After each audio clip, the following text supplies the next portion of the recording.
Yang pertama yaitu asosiasi bebas, mengupayakan klien untuk menjernihkan atau mengikis alam pikirannya, sehingga klien mudah mengungkapkan pengalaman masa lalunya dan klien mengutarakan perasaan yang telah terjadi pada dirinya.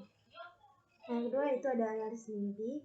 Klien diminta untuk mengungkapkan tentang berbagai kejadian dalam mimpinya, dan konselor harus berusaha untuk menganalisis mimpinya.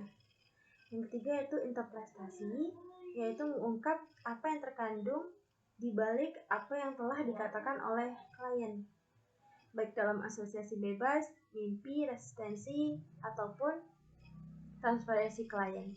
Yang keempat yaitu analisis resistensi.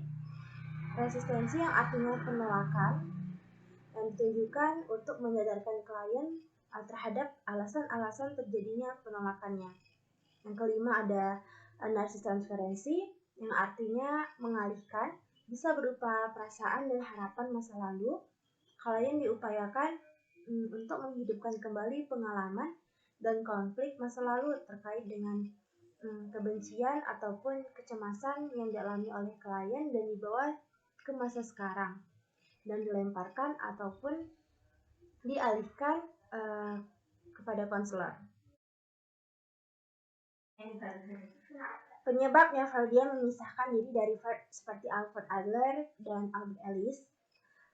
Adler tidak sependapat dengan Freud yang mana meminimalkan pentingnya faktor seksual dan menentukan perilaku dan mengangkat konsep perjuangan meraih kekuasaan. Sedangkan Albert Ellis dia mendapati bahwa teori psikoanalisis yang dipelopori oleh Freud tidak mendalam dan satu bentuk pemulihan yang tidak saintifik.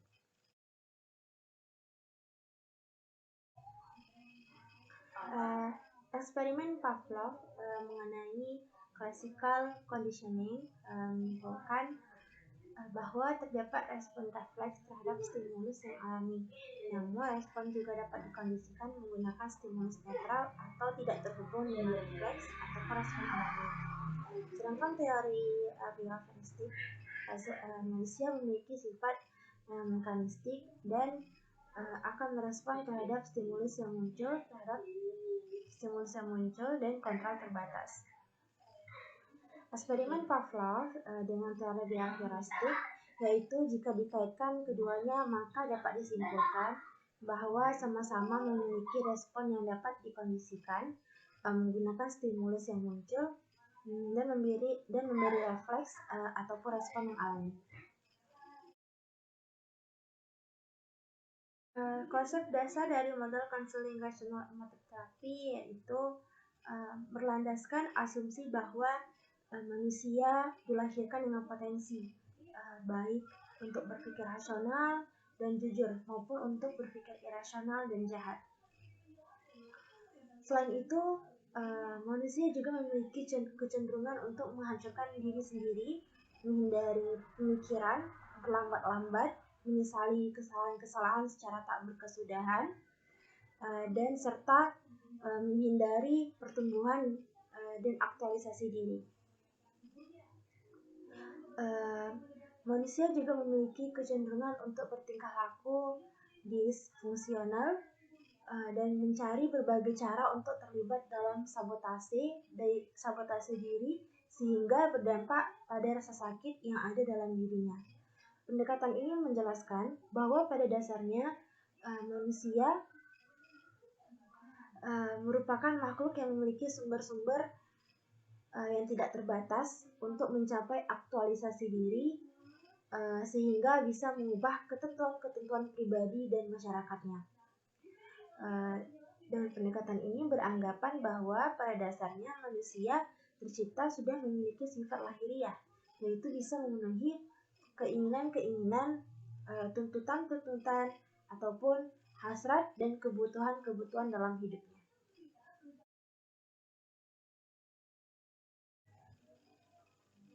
Hubungan konseling Rogers yang pertama yaitu konselor menaruh perhatian positif yaitu betul-betul peduli terhadap konseling.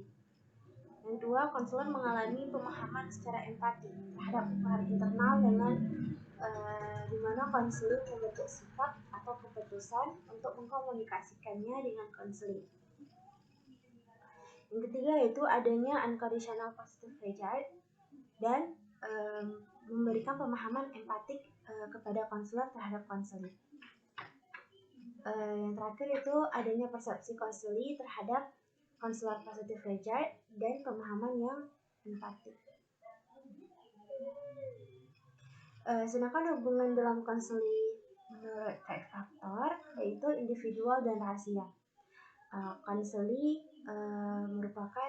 merupakan suatu hubungan berpikir yang menekankan kepada pentingnya pikiran rasional, tetapi tidak meninggalkan sama sekali aspek emosional seseorang. Yang ketiga yaitu konseling berlangsung dalam situasi hubungan yang bersifat pribadi, bersahabat, akrab, dan empatik.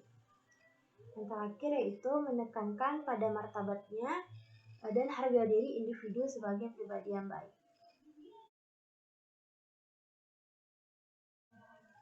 Teknik konseling Gestalt yang pertama, latihan dialog.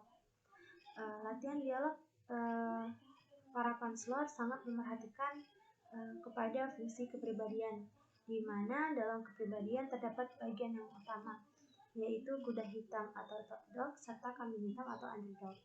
Ada saat di mana kita akan dihadapkan pada kondisi saling menyerang antara underdog dan top dog. Yang kedua itu berkeliling. Salah satu teknik yang ada di Gestalt dan dimanfaatkan untuk membantu seseorang dalam suatu kelompok, baik untuk berbincang-bincang maupun saling melakukan sesuatu untuk masing-masing. Yang ketiga yaitu ada bermain dengan proyeksi, di mana dinamika proyeksi terdiri dari apa yang dilihat seseorang dalam diri orang lain, hal-hal yang tidak mau dilihat dan tidak mau menerimanya sebagai yang ada pada dirinya. Berikutnya yaitu teknik pembalikan, seringkali mewakili suatu pembalikan dari impuls laten yang ada di bawahnya. Jadi, konselor bisa meminta seseorang untuk merasa menderita ataupun pencegahan sangat berat, serta rasa malu-malu yang berlebihan dengan memainkan peran sebagai ekshibionis dalam kelompok itu. Yang berikutnya itu latihan membesar-besarkan, bahwa konseli menjadi lebih sadar akan pertanda serta petunjuk yang rumit yang mereka kirimkan lewat bahasa isyarat. Yang terakhir yaitu ada bertahan dengan perasaan yang ada. Pada saat penting di mana konseli mengacu pada perasaan atau suasana hati yang tidak menyenangkan, yang ingin dihindari, konselor mendesak konseli untuk tetap bertahan dengan mempertahankan perasaan itu.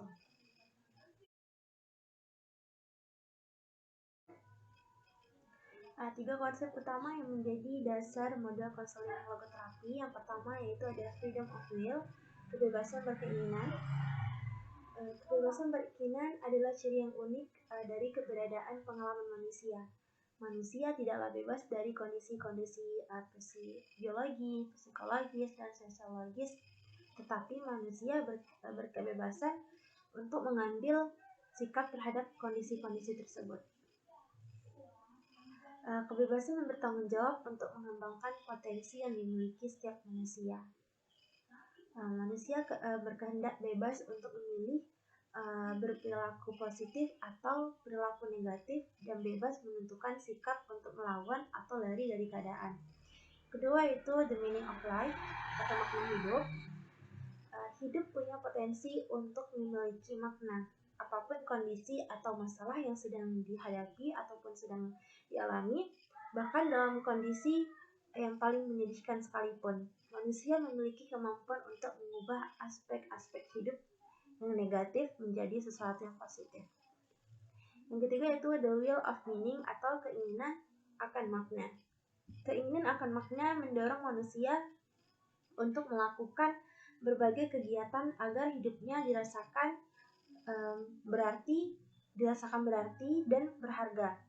Berkeinginan akan makna adalah dasar perjuangan manusia untuk menemukan dan memenuhi makna dan tujuan hidupnya. Keinginan akan makna adalah manusia memiliki motivasi yang utama untuk menemukan makna hidup, dan makna hidup itu akan menjadi motivasi terbesar untuk manusia.